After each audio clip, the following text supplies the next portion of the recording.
In 1828, a teenage boy stumbled into Nuremberg, Germany. He was pale, and his eyes were raw and unaccustomed to light. As for his feet, they're immaculate looking, like they'd never been walked on before. When the citizens of Nuremberg finally managed to communicate with him, they were stunned by his story. He'd been locked inside a dark room for 16 years by a man whose face he never saw. And then one day, he was just released. The town was frantic with questions. Who was this boy? Where did he come from?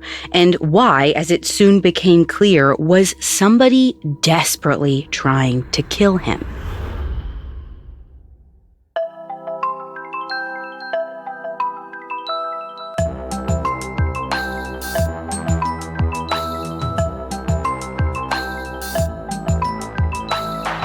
This is Supernatural, a Parcast original. I'm your host, Ashley Flowers. Every Wednesday, I'll be taking a deep dive into a real unexplained mystery to try and figure out the truth. You can find all episodes of Supernatural and all other Parcast originals for free on Spotify. And if you like what you're hearing, reach out on Facebook and Instagram at Parcast and Twitter at Parcast Network. This week's episode is about Kaspar Hauser, a boy who claimed he had been imprisoned his entire life for no apparent reason. When Kaspar told the citizens of Nuremberg his story, it set off a citywide obsession that only seemed to raise more questions than answers. We'll have all of that and more coming up. Stay with us.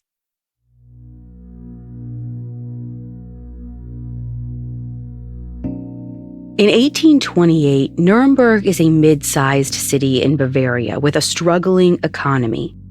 Its citizens are mostly hard-working, middle-class people hungry for a distraction. And then, one day, they get one. On May 26th, a strange boy hobbles through the city gates. He looks like a teenager, maybe about 16 years old, but his skin is pale and clammy. His eyes are red and raw as he squints against the glare of the sun. And he's wearing a shabby felt hat with toes that poke out of tattered shoes. He doesn't look like a run-of-the-mill vagrant, and he seems disoriented, almost like he needs help. People are stopping and staring, and finally, one of the townspeople brings him to the police station. But when the police try and ask the boy who he is, they can't get an answer from him. At first, he responds to every single question with just this blank look. But eventually, he answers using just two statements.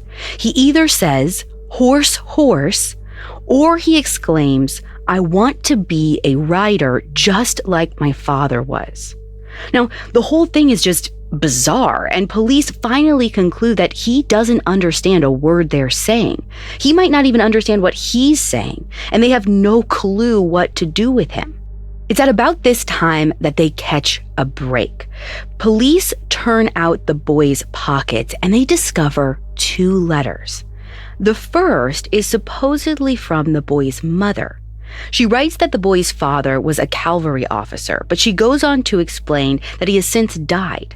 Then she ends the letter with a crucial detail. She says her son's name is Kaspar Hauser. So at this point, the police probably feel like they're getting somewhere. At least they have a name. But the second letter catches them completely off guard. It's signed by, quote, "a poor laborer." He writes that the boy's mother abandoned him when he was just a baby. Since then, the laborer has raised Kaspar in complete isolation, as in he never let him leave the house. He also confirms that Kaspar's real father was a cavalry soldier, and he tells whoever receives this letter to either raise the boy to be a rider like his father or to, quote, "butcher him," end quote. Now, obviously, this sounds bananas to everyone reading the letter, but the laborer goes on to explain that the young boy doesn't have a cent to his name, so it would be kinder for someone to butcher him than to send him away. Obviously, this is still a pretty unhinged thing to say. Why kill a teenager who has never even seen the light of day? And who is this laborer? Did he have some sort of vendetta against Kaspar's father, or was this guy some sort of creepy kidnapper? Either way, it's up to the police to figure out what to do about Kaspar. And since Nuremberg doesn't really have anywhere to put lost children, they decide to send Kaspar to the one place where vagrants can get a meal and some sleep. It's called Westner Gate Tower, and it's a local prison for petty criminals. It doesn't take long for the jailers at Westner to realize their new resident is pretty unusual. Even though Kaspar looks to be around 16, he acts like a 3-year-old. For one, he keeps saying those same 2 phrases, horse, horse, and I want to be a rider just like my father was. And it's to the point that one of the jailers buys him some wooden horses to play with. Kaspar becomes obsessed with his toy horses. He plays with them all day long, and he doesn't seem to understand that his horses aren't alive because he talks to them and he even tries to feed them food. This happens with other inanimate objects too. Whenever Kaspar is shown a painting or drawing, he tries to talk to the pastel people inside or pick up the charcoal food. Whenever he can't, he gets confused. It's like he's seeing everything for the very first time. Even bathing seems like a new experience.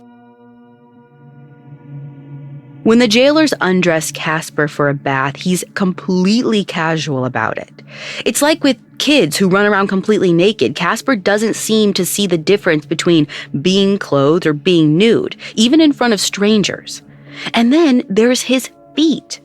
Kaspar has some fresh blisters from his walk into Nuremberg, but otherwise, the soles of his feet are immaculate. We're talking soft with no calluses, like a baby's. And this just seems like further evidence that Kaspar really has been sitting in captivity his entire life. And when mealtime rolls around, Kaspar refuses to eat anything other than water and bread. Anything else makes him gag. As Kaspar settles into Westnergate Tower, the entire city of Nuremberg is still curious about him. And when they hear about all his strange behavior, they can't help but visit, all at once. Seriously, they start coming to see Kaspar in droves, like he's some sort of circus sideshow. At first, it's kind of nice, like they're bringing Kaspar presents, mainly toys, and Kaspar is excited about all the new things he has to play with. His jailers can hear him chattering away to his toys late into the night. So whatever horrible things this kid has been through, he seems pretty content now. Then, a local professor named Georg Friedrich Daumer hears about Kaspar. Professor Daumer is moved by the story of this strange boy without a home or a family.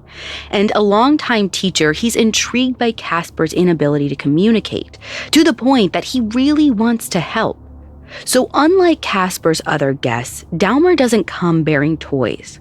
Instead, he starts teaching Kaspar how to read, write, and communicate. As soon as Kaspar starts taking lessons with Professor Daumer, he gets super frustrated with all his visitors.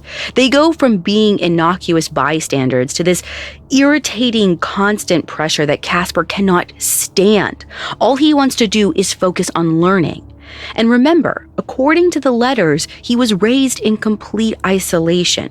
For a normal person, having hundreds of people troop in and out of your room would be overwhelming. But for Kaspar, it's downright debilitating. His stress levels get so high that he starts to have spasms on the entire left side of his body. Kaspar's mood also plummets. He goes from being excited and joyful about everything to becoming completely depressed. Fortunately, Professor Daumer has grown really fond of Kaspar, and he can see the toll that these other visitors are having on him. So he offers a great solution. Take Kaspar home to live with him and his mother and sister. Meanwhile, the mayor of Nuremberg, a guy named Jakob Binder, has also taken a sympathetic interest in Kaspar. And when he hears about Professor Dahmer's desire to let Kaspar live with him, the mayor does Dahmer a huge solid. He puts out an ad in the local newspaper forbidding curious guests from visiting Kaspar at his new home. So on July 18th, 1828, not quite 2 months after his arrival in Nuremberg, Kaspar Hauser moves in with Professor Dahmer, and the sudden peace and quiet does wonders for him. Kaspar's spasms go away, he seems happier, and every day his communication skills are getting stronger. Eventually, Professor Dahmer feels like Kaspar is ready for some big changes. He introduces Kaspar to foods other than bread and water, adding soup, vegetables, and meat to the menu. Kaspar's body is so starved for these nutrients that he literally grows more than 2 inches in just a couple of weeks, according to the professor. Meanwhile, Dahmer is taking Kaspar on visits to Mayor Binder's house. The mayor is interested in seeing Kaspar's improvements, which are pretty remarkable. For one, Dahmer isn't just teaching Kaspar how to read and do math.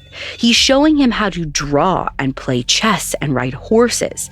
And the whole time, Kaspar's communication skills are getting stronger and stronger, which means that just 3 months after stumbling into Nuremberg, Kaspar is finally able to tell the professor and the mayor about his upbringing. And what he has to say is horrifying. Coming up, Kaspar Hauser tells a twisted story. Hi listeners, it's Vanessa from Parcast Network. Searching for something a little spooky to dig into? Then check out the Spotify original from Parcast, Superstitions. Every Wednesday, explore the varying beliefs people around the world fear and follow in this eerie new series. Each week, step inside stories that illustrate the horror, weirdness, and truth behind humanity's strangest codes of conduct. Why do black cats represent witchcraft? What's the point of carrying a rabbit's foot around with you? And how come certain films seem cursed and others don't? Each new episode of Superstitions presents a story that unlocks the mysteries of unorthodox traditions and surreal phenomena. They may seem mystical or illogical or completely insane, but then again, do they? Follow the Parcast series Superstitions, free on Spotify or wherever you get your podcasts. Now back to the story. When Kaspar begins to talk about his past, it's not all at once. He offers bits and pieces during his visits with Professor Dahmer to Mayor Binder's house, and his story is baffling. According to Kaspar, his very first memory is waking up on a straw pallet inside a dark, narrow room. There are no lamps and nothing on the walls, and it's impossible for him to gauge the days except that every day when he wakes up, there's a pitcher of water and a loaf of bread. That's all he has to eat for years on end. Every once in a while, he says the water has a horrible taste, and after drinking it, Kaspar feels exhausted and falls asleep. And when he wakes up from these drug-induced naps, it's clear that someone had bathed him. He's always wearing a clean shirt with freshly cut nails and hair.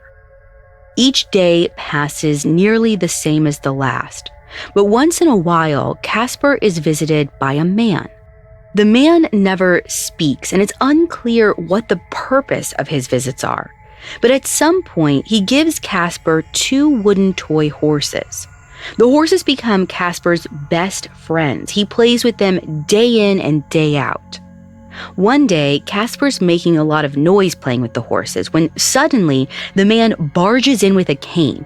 He hits Kaspar's arm with the cane and then just calmly walks out. According to Kaspar, this abuse only happened once, and he's never seen the man's face ever. I mean, for one, the room is always dark, but the man also takes precautions, apparently training Kaspar to face the wall every time he hears him entering the room. Kaspar lives like this for an estimated 16 years. He never leaves his straw pallet, so he doesn't know how to walk, and he's never learned to communicate, until one day when he's a teenager and everything changes. The man enters Kaspar's room, and as usual, Kaspar turns on his pallet to face the wall. Only this time, the man reaches out and hoists Kaspar to his feet. Then he begins teaching him how to walk. According to Kaspar, the man remains behind him at all times so he can't see his face.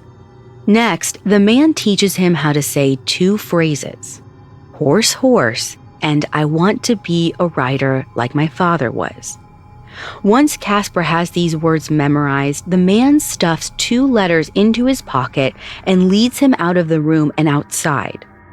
As far as we know, Kaspar doesn't recall anything about his surroundings. Whether he was in the country or a town, all he remembers is shock. After years of being kept in a room with no concept of the outside world, he's assaulted on all sides by the sun in the sky, the grass under his feet, and the wind on his face.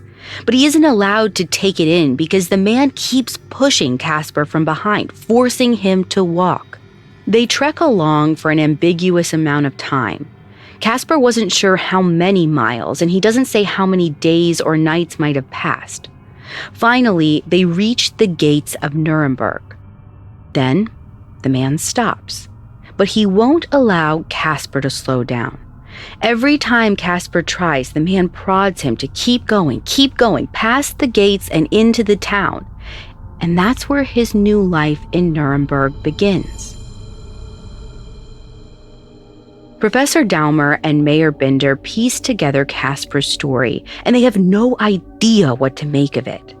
Why would someone deliberately lock a child in a dark room for years, doing nothing but feeding and bathing him, only to suddenly release him later? And I know the question you might be asking if you're a crime junkie, but according to Kaspar, he was never molested by his captor, which, unless Kaspar had repressed some pretty grim memories, just makes the whole thing even more confusing. What was this guy's motive for keeping him? In the end, Kaspar's story does nothing to verify his identity or identify his captor. Meanwhile, Professor Daumer keeps giving Kaspar the life he's never had. Daumer even pays for Kaspar to take riding lessons, and Kaspar is a total natural. Most new riders would be tired and sore after a little while on a horse, but not Kaspar. He's able to ride for hours at a time, which, if you think about it, is kind of weird and suspicious. How can Kaspar be that good that fast? As word of Kaspar's story gets out, there are tons of people in Nuremberg who think it can't all be true. They don't buy that Kaspar recently learned how to walk or ride a horse. Instead, they think he must have been so abused in childhood that he dreamed up an alternate explanation for his life. Others speculate that Kaspar has a mental illness and that he was never kept in captivity at all. But the most popular theory flying around Nuremberg is rooted in the belief that Kaspar really is telling the truth. The reason he's such a natural at riding horses is because he's actually a royal heir. And some people think they know exactly which royal heir he is. The story goes back almost 16 years earlier to October 16, 1812. The Grand Duke of Baden, Germany, a guy named Karl Ludwig Friedrich, and his wife, Duchess Stephanie de Beauharnais, had welcomed the birth of a baby boy. He was going to be the heir to Baden, a coveted former territory of the Holy Roman Empire. But the infant was pale and sickly, and he died. Or did he? When the people of Nuremberg hear Kaspar's story, they point out two things. First, Kaspar appears to be around 16 years old, the age the Prince of Baden would have been if he lived. But the real crux of this story is that Kaspar bears an uncanny resemblance to both the Duke and Duchess. Now, this isn't some sort of pretend your baby died scenario. Instead, people think that the Duchess Stephanie and her husband were tricked. Someone had swapped their baby with a sickly imposter. So when the imposter died, the Duke and Duchess had no idea that their real son, Kaspar, was still alive. He had been kidnapped to prevent his ascending to the throne. People in Nuremberg claimed that this was the only possible explanation for why Kaspar was locked away in the dark for so many years. But even with all the rumors, it's not exactly clear who would have done it. I should also point out that at this point, the Duke has been dead for 10 years. Kaspar's siblings, if he had any, would have been 3 sisters, and none of them ever breathed a word about whether they thought this strange boy in Nuremberg was their estranged brother, at least not publicly. But that doesn't stop people from speculating. A full year passes, and Kaspar is still Nuremberg's favorite man of mystery. At this point, he's about 17 or 18 years old, and he announces that he wants to write an autobiography. News gets out, and the people of Nuremberg are ecstatic. Up to this point, they've heard rough strokes of Kaspar's story, but they're desperate for all the juicy details this book could provide. But just a few months after this announcement, Kaspar is attacked. It's October 17, 1829, about a year and a half since Kaspar came to Nuremberg. Kaspar is visiting with a local doctor, and he eats a walnut for the very first time. And then he has what sounds like a bad allergic reaction, and he falls horribly ill. Professor Daumer cancels afternoon lessons, and he sends Kaspar into his room to just rest. So Kaspar's lying in bed with these terrible stomach cramps, to the point that he has to get up and use the restroom. So he sprints out to the outhouse, but while he's there, Kaspar hears a thump coming from the garden outside, and it's followed by the sound of rapid footsteps. Curious, Kaspar peers through the slats of the outhouse's door. He sees a man in a dark hat standing by the stairs just outside the main house. Kaspar doesn't recognize this guy at all, so he just figures that he must be a chimney sweep or something. But he notices that the man doesn't make any move to enter the house. He's just standing there like he's waiting for something. Eventually, Kaspar leaves the outhouse, but the minute he steps outside, the man in the dark hat sprints over and hits Kaspar on the head. Now, it's unclear what weapon he used, but either way, Kaspar crumples to the ground. He notes that the man is also wearing a silk scarf underneath his hat that hides his face, and he hears the man telling him that he will die before leaving Nuremberg. Kaspar hears these words as he's passing out from the blow, and he can't help but wonder where he's heard that man's voice before.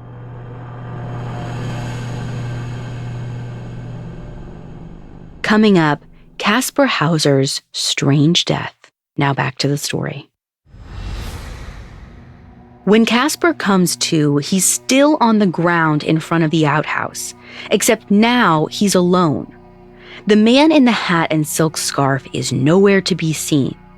Kaspar is freaked out and his forehead is bleeding badly, so he stumbles into the cellar, lies down on the floor, and passes out again. A few hours seem to go by until Professor Daumer's mother finds Kaspar curled up in the cellar. She gets a maid and their landlord's son to help carry Kaspar to his room. And when Professor Daumer gets home, his sister and mother fill him in on everything. And then the 3 of them sit vigil, just waiting for Kaspar to wake up. When Kaspar opens his eyes, he is delirious and ranting. In his broken German, he mutters things like, "Tell the mayor, the man murder me. I love all people. Why man murder me? I too want live. Why you murder me? I to you never anything done." This apparently lasts for 48 hours, and Kaspar's words fill Professor Daumer and his family with fear. Why would someone have tried to kill poor sweet Kaspar? And when Kaspar recovers enough to explain to them exactly what happened, they're even more freaked out. Because even though Kaspar didn't see the man's face, he's positive that the voice belonged to the same man who had held him hostage. The guy who taught him how to say horse, horse, and I want to be a rider like my father was. Daumer relays this information to the police, and an investigation is soon underway. Meanwhile, news flies around Nuremberg, and theories about Kaspar reach a fever pitch. Some people take it as further proof that Kaspar is royalty. They claim his captor tried to kill him because he found out about his plans to publish an autobiography. Others accuse Kaspar of being a liar who's just making it all up as he goes. And while the police never have any leads on a strange man in a dark hat and silk scarf, the attack, if it ever really happened, does seem to work because Kaspar never publishes his autobiography. The whole episode wears Professor Daumer down to the point that he falls ill. He reluctantly decides that it would be better if Kaspar were relocated. By this time, the story of Kaspar Hauser has gone international, traveling all the way to England, which is how Kaspar first comes on the radar of a wealthy English nobleman, Lord Philip Henry Stanhope. The minute Lord Stanhope hears about Kaspar's case, he's desperate to meet him. And sure, everyone across Europe is intrigued by Kaspar, but in 1831, this is about 2 years after the mystery attack, Lord Stanhope literally travels to Germany just to visit Kaspar.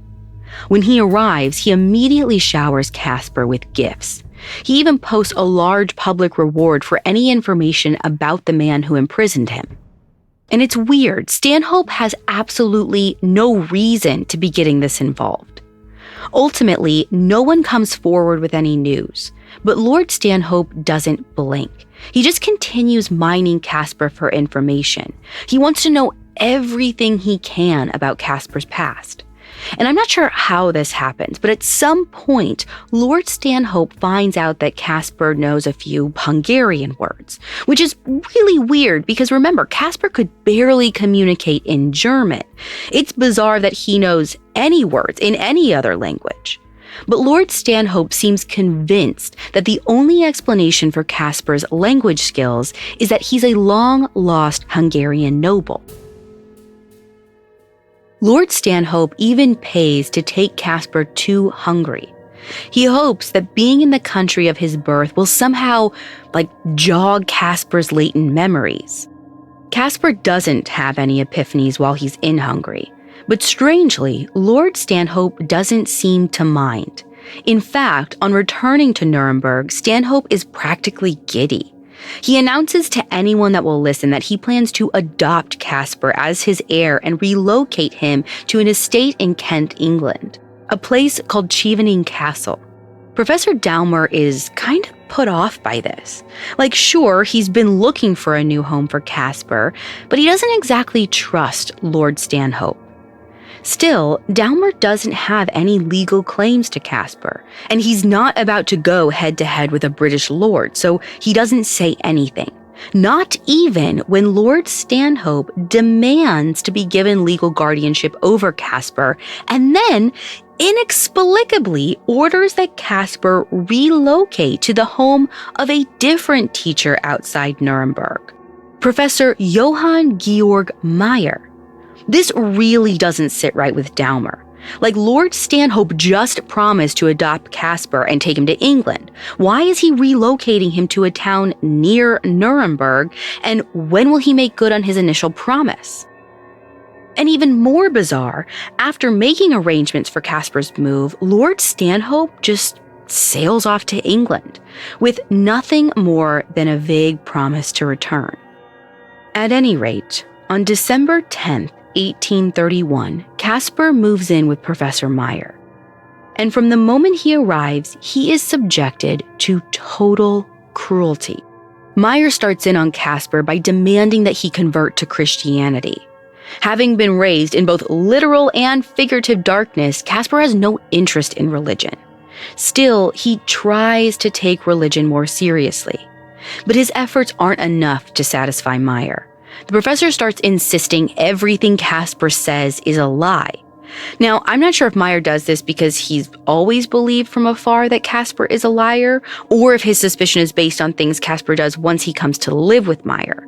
But whatever the reason, Meyer believes that Kaspar is full of it, and he does nothing to hide his contempt. Ultimately, Kaspar finds Meyer's treatment so awful that he starts telling people he'd rather return to the prison he grew up in. And the only thing that keeps him going is the hope that Lord Stanhope will someday fulfill his promise to adopt Kaspar and take him to England. But that never happens. Instead, Kaspar is attacked yet again. Allegedly, on December 14, 1833, Kaspar receives a mysterious invitation from a man who claimed to have news about his deceased mother. It's not clear how Kaspar received this news, if it was by letter or maybe by visitor, but either way, he walks to a nearby garden to meet this guy. He's waiting patiently for the stranger to arrive when suddenly a man runs up to him and stabs him in the chest. Kaspar doesn't see his face, but this time he isn't left empty-handed, because immediately after stabbing him, the man thrusts a bag at Kaspar, and in Kaspar's haste to get away as quickly as possible, he drops it. Meyer is stunned when Kaspar stumbles into his living room, clutching his bleeding chest. Gasping for breath, Kaspar tells Meyer that he's been stabbed.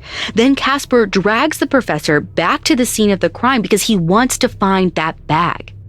The two of them search everywhere, but the bag is nowhere to be found. And eventually, Meyer insists that they go home. Meanwhile, the police are informed and they carry on the search for the mysterious attacker and bag. While they don't find the culprit, they do find the bag, and it's this expensive-looking silk purse. When they open it, they find this strange note inside. It's written completely backwards and peppered with blank spaces. It reads, quote, "Hauser will be able to tell you quite precisely how I look and from where I am. To save Hauser the effort, I want to tell you myself from where I come. I come from blank, the Bavarian border blank, on the river blank. I will even tell you my name, M-L-O." End quote. Okay, so this note is completely bizarre, right? Why would someone write a letter to identify themselves, but then fill it with blanks, but then also sign their initials? And above all, why stab Kaspar? When the police read that note, they don't even know what to make of it. The initials don't match up with any obvious suspects or anyone who Kaspar has been in contact with. They're just at a total loss.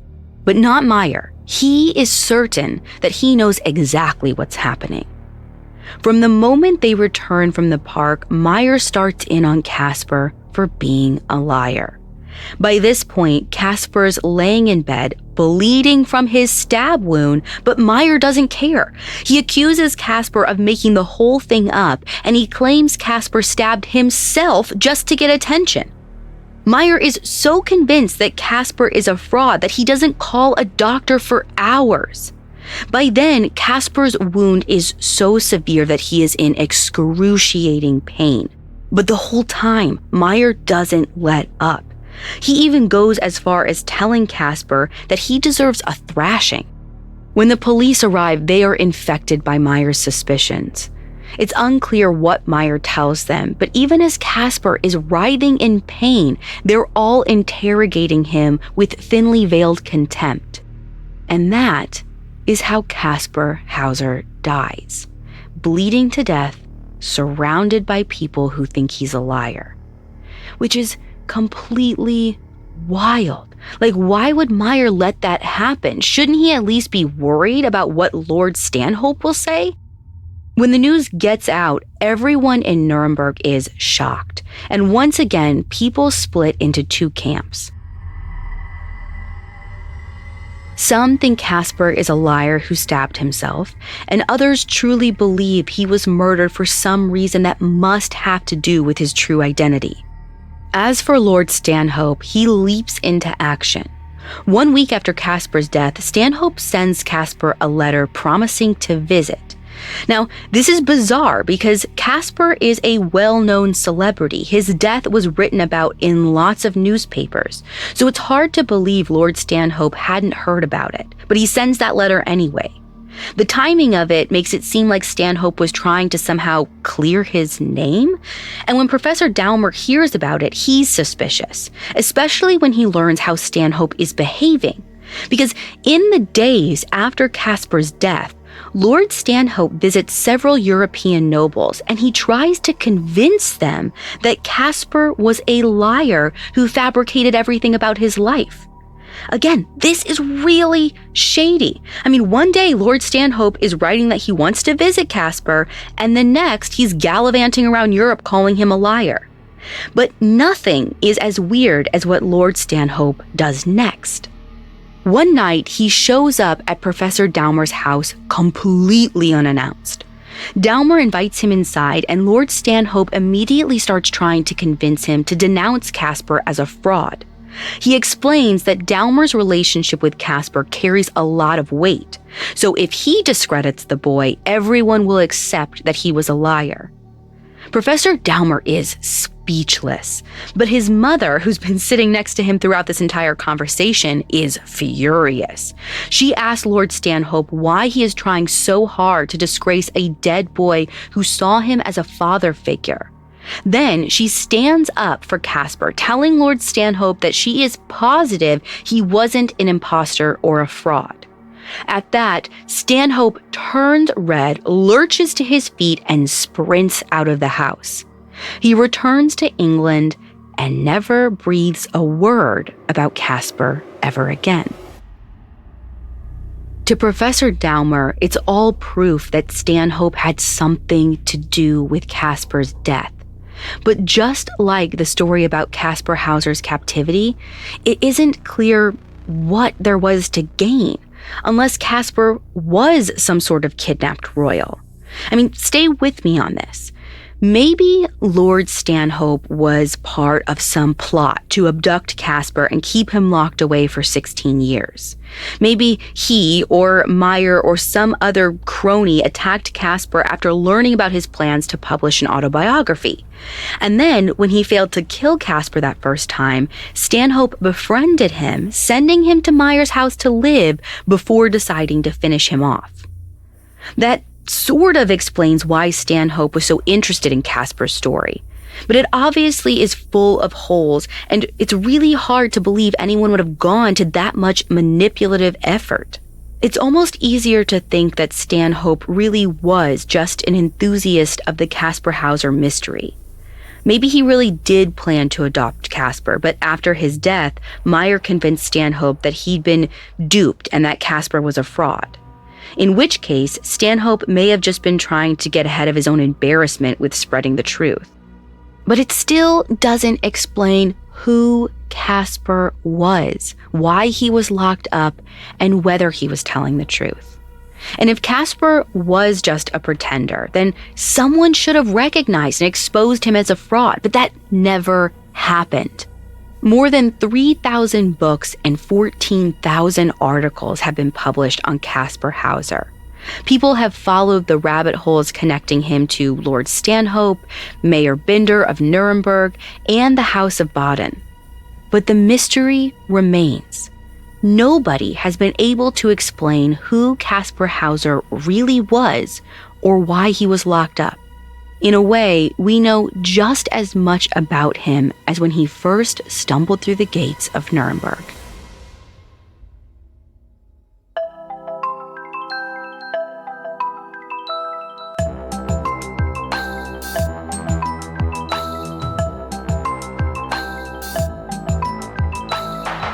Thanks for listening. I'll be back next week with another episode. You can find all episodes of Supernatural and all other Parcast originals for free on Spotify. Spotify has all your favorite music and podcasts all in one place. They're making it easier to listen to whatever you want to hear for free on your phone, computer, or smart speaker. And if you like this show, follow @Parcast on Facebook and Instagram, and @Parcast Network on Twitter.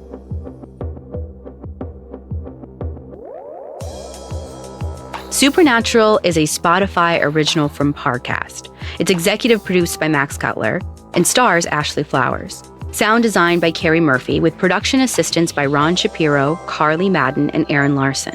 This episode of Supernatural was written by Abiageli Ademegu, with writing assistance by Ali Wicker, fact-checking by Anya Bailey, and research by Mickey Taylor. To hear more stories hosted by me, check out Crime Junkie and all AudioChuck originals.